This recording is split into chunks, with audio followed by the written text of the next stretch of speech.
Hey everybody, Justin Thompson, physical therapist, and I wanted to show you guys how to do a posterior pelvic tilt today.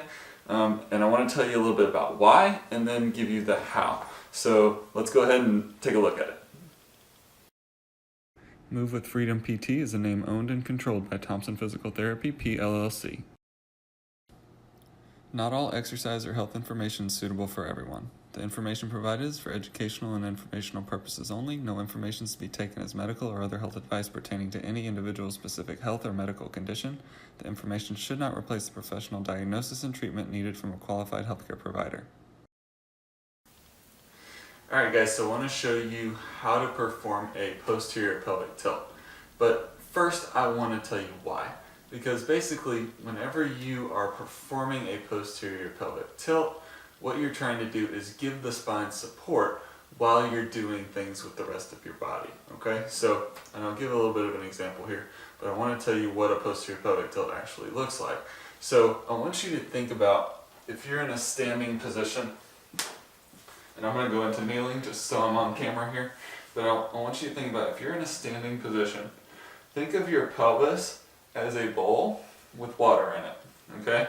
Now what you want to do is make sure that bowl stays level in order to keep all the water in the bowl. So if your hips start to tilt forward, if the bowl starts to tilt forward, you're going to start to spill water out the front side.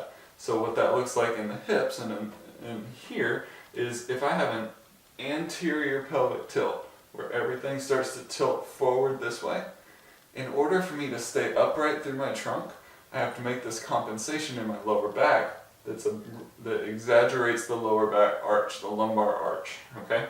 So if I've got this and I'm just kind of hanging out on these lumbar joints all the time, then that puts a lot of stress on the lower back, okay?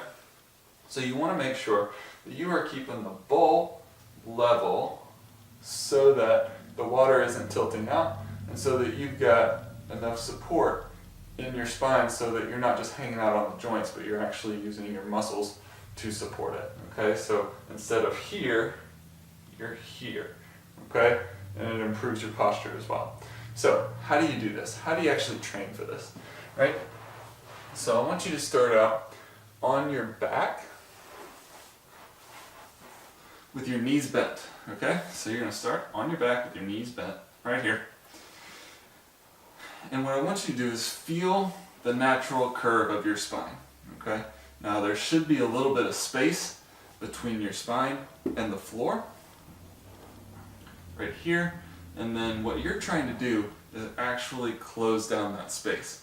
So your hips are staying on the floor, your upper back staying on the floor, but you're also trying to get your lower back to meet the floor, okay? So this is the posterior pelvic tilt, right? So you're trying to pull that back. Now how do you actually engage that? So I want you to feel the two muscles right here or the two bones right here on the front of your pelvis, those points right on the front of your pelvis here. Those are called your anterior superior iliac spine, ASIS for short. So I want you to find that, all right? And I want you to take your fingers and come medially about 1 inch, about in towards the belly button.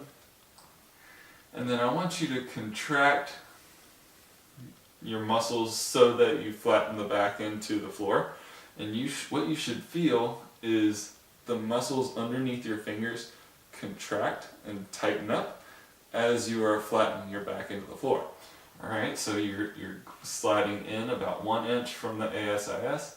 You posteriorly tilt and you should feel that tighten up underneath you, underneath your fingers, okay? So what I would do then is I would have people do this many, many times.